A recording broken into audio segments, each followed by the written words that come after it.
Well, how's it going there, guys? James here from Butler Farms, and out here working on a little project today in the yard between rain showers. If you've watched my last couple of videos, man, you know we've been hammered by rain. Just doesn't seem to let up, can't get a break. I'm glad we're getting the rain on my garden, but it's also feeding the weeds. But it's also holding me up from doing some other things that I need to get done. If you go back a couple of videos and look at a compost video that I did, creating compost part 1. I moved my compost pile on down here into the woods to get it away from the driveway, and put some big stuff on the bottom. Everything was going good, and because of this rain, I have not been able to tend to it. It is a mess. Let me turn it around, let you see what's going on here, and I hope this will do justice. Guys, this is a complete and total mess. You can see my coffee filter where I put my coffee. Guys, I have access to coffee at a chain coffee spot. I'm not going to mention any names, but I get bucket loads of it there. You can see the fruit in there, and this is what comes home with me almost every day. Maybe not quite this much. I have people that save it out of a commercial kitchen, and it has just become an absolute mess. I don't know if you can see all the flies all over it. It doesn't stink.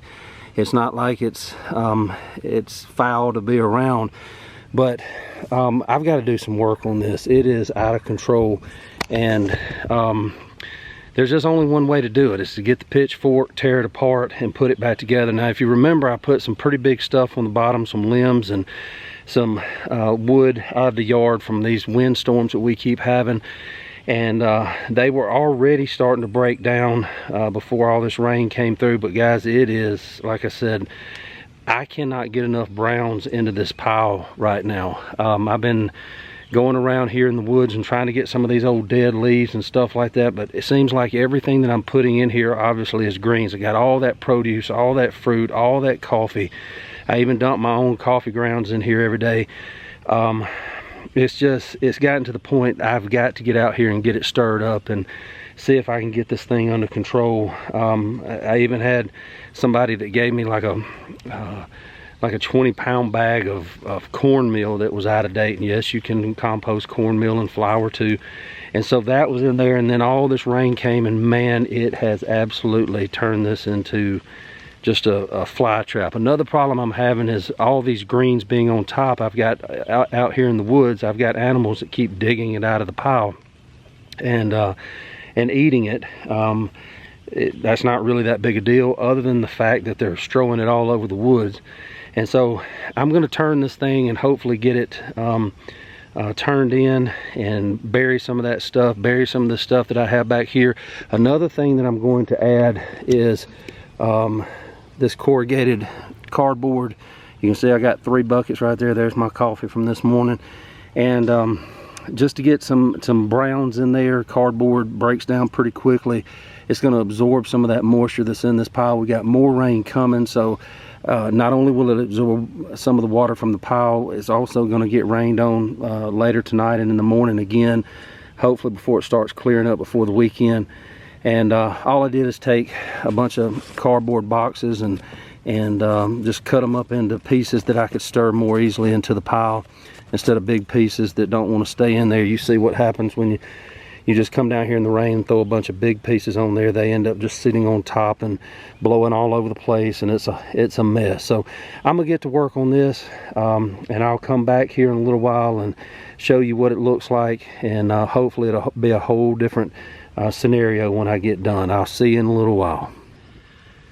Alright guys, so I'm back here with you, and it didn't take as long as I thought it would to be able to stir this up. A couple of things that I found out when you stirred it up is a lot of the big stuff was just sitting under there doing nothing. It was kind of compacted down on the bottom because of everything that's been piled on top of it and all this rain. So it's stirred up now. Got some of the big limbs off the bottom and turned them in. All those 3 buckets of all that cardboard are now in there. It's going to kind of offset all those greens that I have in there. And I did go ahead and put that box of stuff, produce, in there as well, but I do have it covered up now. You know, it is what it is. I know a lot of people look at compost and you know, think it's kind of a waste of time. I'll just go buy a truckload of this down at the landscape place, or I'll buy a bunch of bags of this black cow or whatever it is from the big box store. I'm gonna go ahead and tell you, that stuff is not worth the money. Yeah, it is cow manure, it is composted, things like that, but you have no idea what was in that thing. I've mentioned in some of my videos before about these fields that these cows are living in, that where they spray Grazon on the field and other chemicals as well, and those chemicals don't go away. They pass through the cow, and if you use that cow manure on your plants, it's going to kill your plants. That's what it does in the field, is it kills undesirable plants, and that's what it's going to do to your plants in your garden. So I don't trust it. I'm not going to use it. Unfortunately, this year I have not been able to get my hands on a truckload of hardwood chips from some of the tree services around. I've called everyone that I can find. I've even signed up for the chip drop thing, and I can't ever get their website to work correctly anyway. So it may be a while before I can get my hands on a truckload of chips, and I've even offered to pay the people that are already in this area up here where I live doing tree work, you know, to drive a mile out of their way, and I would pay them for the chips, you know, even though they got to find somewhere for them to go anyway. And if they have to go dump them somewhere, they're going to have to pay to dump them. And so it's been kind of frustrating not to have a base to start with, like I did with my other compost pile that I've been working out of for the last 3 years. It's been wonderful. This is kind of a sloppier way of doing it. It's the way I used to do it before I got that big truckload of chips, and it's going to take a while. Now, if you look at what some other people are doing, like Billy up at Permapastures Farms, I've told you about him, with his big cages that he builds, and he can turn compost around in a matter of days or weeks at most, from stuff that you can recognize to finished compost in a couple of weeks. I'm just not set up for that yet, and in the future that is something that I'm going, because you have to stay on top of that.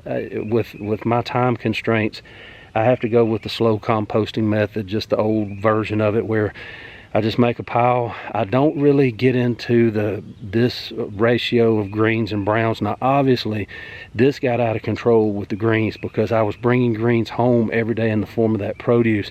And because of the rain, seriously, for the last 2 weeks, it has rained every day. And so I have to run out here between rainstorms and just dump it and leave it. And then that big load of coffee grounds came in all at one time. So this got out of control, and but now I think I've got it stacked up in a little bit better way. I started the best that I could. It's going to have to do some breaking down before I can really get in there and stir it. I did open it up down in the bottom a little bit to let some oxygen get in there, and then I piled it back up. Now, one of the things you need to remember about compost is, yes, you have to have browns and greens. I'm not going to sit there and weigh them out. I'm not going to sit there and, you know, 1 bucket of this, 1 bucket of that. I just don't have time for that. But you do have to have some browns, and one thing that I have in abundance is cardboard. Now we recycle around here, and these are boxes that come from the same place that I get the produce from, that I can just, they're big pieces of cardboard. I can cut them up very quickly, and it's just another way of recycling, reusing. And I needed those browns in there, and that cardboard will rot down beautifully. Some of the cardboard that I showed you a while ago before I stirred it has already started to break down and rot.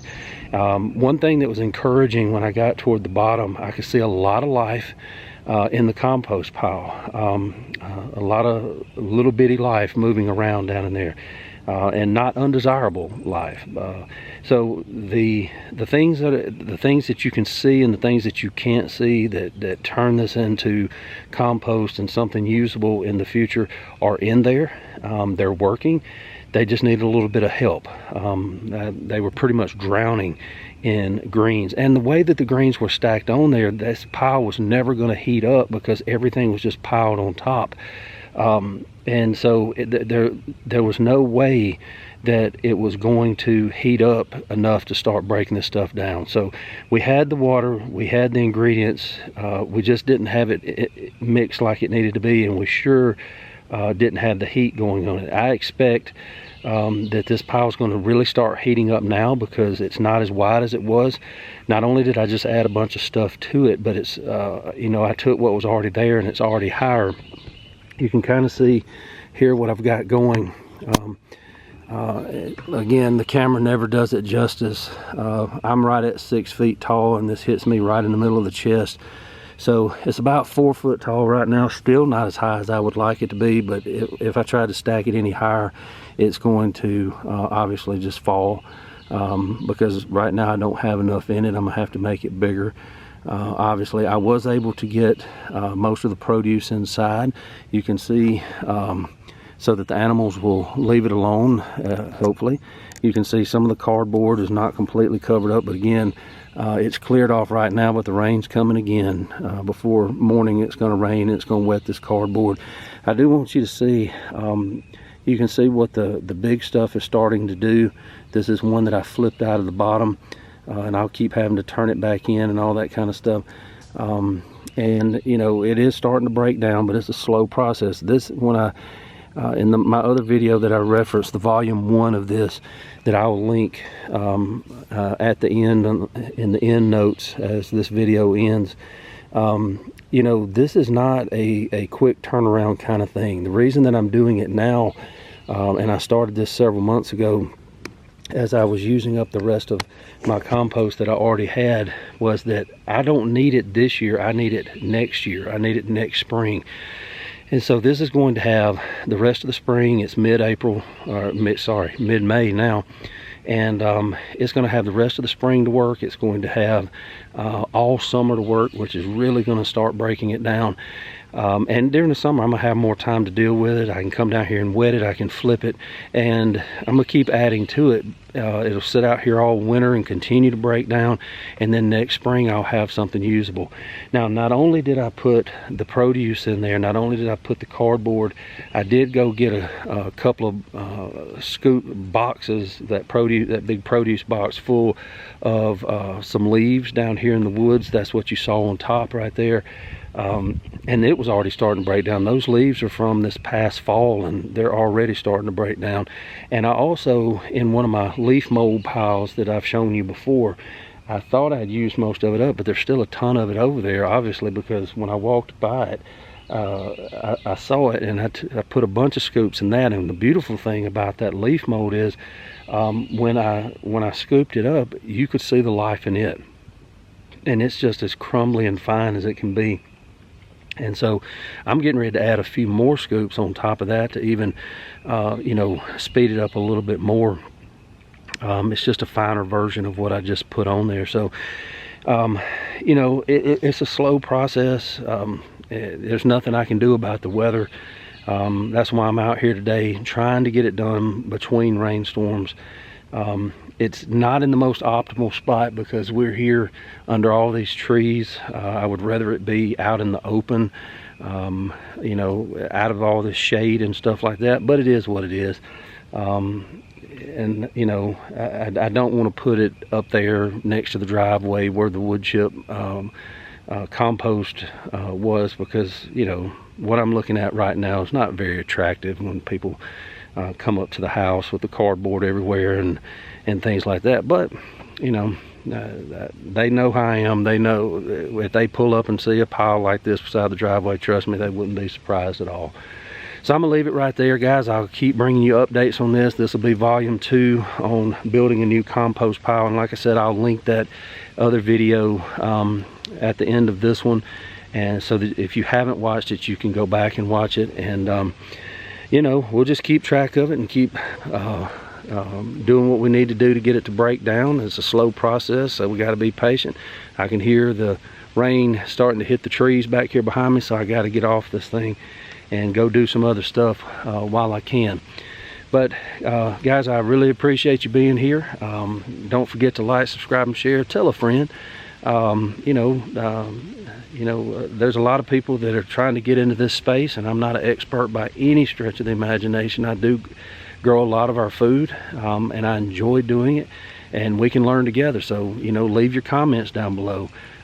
Tell me what's worked for you and what hadn't, and let's get that conversation going. I'm here to learn from you, just like hopefully you're here to learn from me and get some enjoyment out of it as well. So again, tell a friend. Don't forget to like, subscribe, and share. Hit that thumbs up button. That helps more than you know. And let's get that conversation started, guys, and let's get some compost made so that we can continue growing more vegetables next year. And until next time, guys, I appreciate you. I love you. God bless you. This is James from Butler Farms, and we'll be seeing you.